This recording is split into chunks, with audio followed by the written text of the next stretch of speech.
আসসালামু আলাইকুম, সবাই কেমন আছেন? আশা করি সবাই ভালো আছেন। আলহামদুলিল্লাহ আমরাও সবাই ভালো আছি। তো আজকে আর একটা নতুন ভিডিও নিয়ে চলে আসলাম। তো সবাই দেখতে থাকুন কি কি করি আজকের দিনে। তো এখানে দেখেন বৃষ্টি নামতেছে, অনেক বৃষ্টি। তো আমি বাহিরে একটু ক্যামেরাটা ধরলাম যে দেখেন কত বৃষ্টি টিনের চালে পড়তেছে, খুব ভালো লাগতেছে বৃষ্টির শব্দটা। তো এখানে বৃষ্টি মানে ভালো বৃষ্টি নামতেছে। তো বৃষ্টি দেখার পরে এখন রুমে আসলাম, আসে দেখি যে বাচ্চার আব্বু আম নিয়ে আসছে আর আপনার নাস্তা নিয়ে আসছে।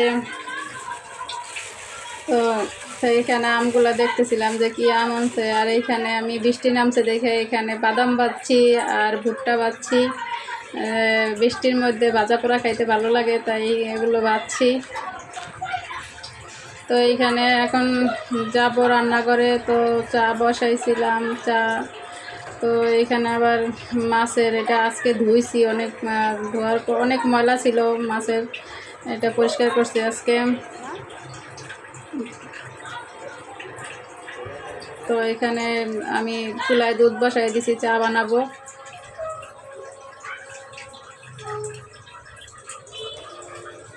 তাই চাটা দেখাই দিলাম আর কি। আজকে মানে প্রতিদিন সন্ধ্যাবেলা চা একটু না খাইলে ভালো লাগে না। আর এইবার দিয়ে চিকেন নিয়ে আসছিল, চিকেন চাপ বোধহয়, এটা চাপ নাকি পেঁয়াজ টেয়াজ দিয়ে এটা ইয়ে করা। আর এখানে পরোটা আনছে, তো চা দিয়ে পরোটা দিয়ে চিকেন দিয়ে খাওয়া হবে সন্ধ্যার নাস্তা আর কি। তা সারাদিন কাজ কামের শেষে তারপরে দুপুরবেলা মেয়েকে কোচিংয়ে দিয়ে আসলাম। স্কুল নাই, অবশ্যই স্কুল বন্ধ হয়ে গেছে। তো আর আজকে শনিবার, এমনি স্কুল নাই, তো কোচিং ছিল, কোচিংয়ে দিয়ে আসলাম। আসার পরে আবার অনেক বৃষ্টি নামছিল। বৃষ্টির পরে ওর বাবা গেছে মেয়েকে আনতে। তো মেয়েকে আনার সময় আর কি নাস্তা নিয়ে আসছে। তো আমরা এখন সবাই মিলে খাইতে বসছি, আর ওদিকে চা হইতে থাক।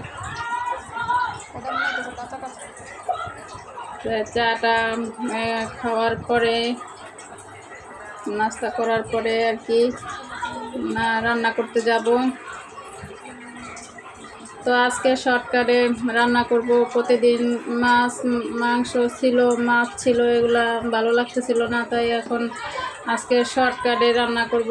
আর আসলে ঘরে যদি কোনো বাজার না থাকে কিভাবে আমরা মহিলারা সংসার ইয়া করতে পারি। বৃষ্টি ছিল বাহিরে, আর ওই দিকে যায় না, এই রাস্তা দিয়ে এই পাশ দিয়ে চলে আসছে দেখা। তো যদি ঘরে কোনো বাজার না থাকে আমরা নারীরা কিভাবে একবেলা চালাই দিতে পারি, সেই পদ্ধতিতে আজকে আমি রান্নাটা দেখাবো আর কি। আর এদিকে আমার চা হয়ে গেছে, চা ঢাইলে নিতেছি। তো চাটা খাওয়ার পরে আর কি আমি কোটাকাটি করে মানে পেঁয়াজটা কাটাকাটি করে আমি রান্না করতে যাব।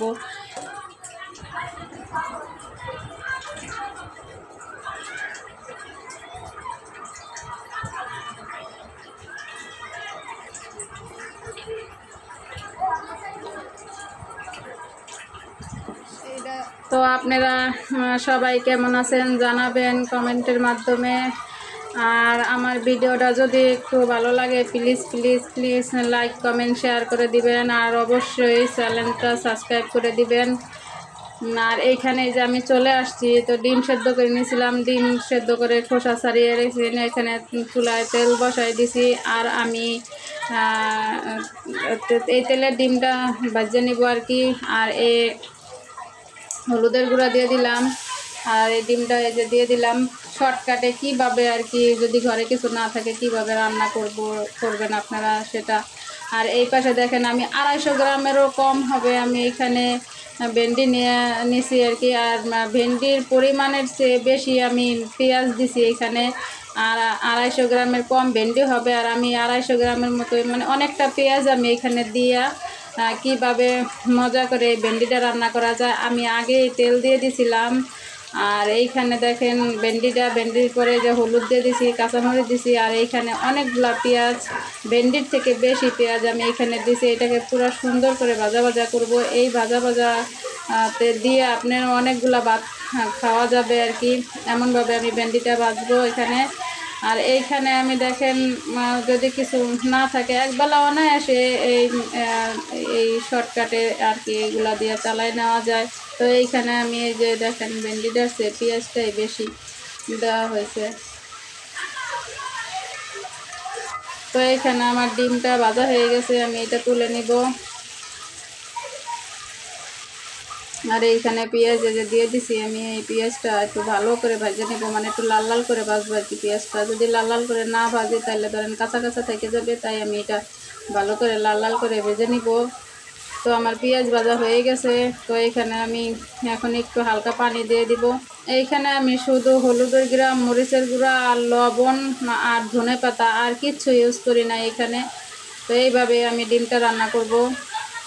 আদা রসুন ছিল, আসলে আমি আলসেমি করে ফ্রিজে থেকে নামাও আবার ওটা বরফ ছাড়াইতে হয়, এই কারণে আমার আসলে মনে ছিল না। তো আমি এইভাবে রান্নাটা করব আদা রসুন ছাড়া। এই যে আমার রান্না হয়ে গেছে, দেখেন মাশাল্লাহ কত সুন্দর কালার হয়েছে। ভেন্ডিটা দেখেন অসাধারণ একটা লুক আসছে। আর এই যে ডিম বোনা ভাত, আর আগের তরকারি ছিল মাছের, ওই তরকারিটা আছে। তো এই যে আপনারা ভালো থাকবেন।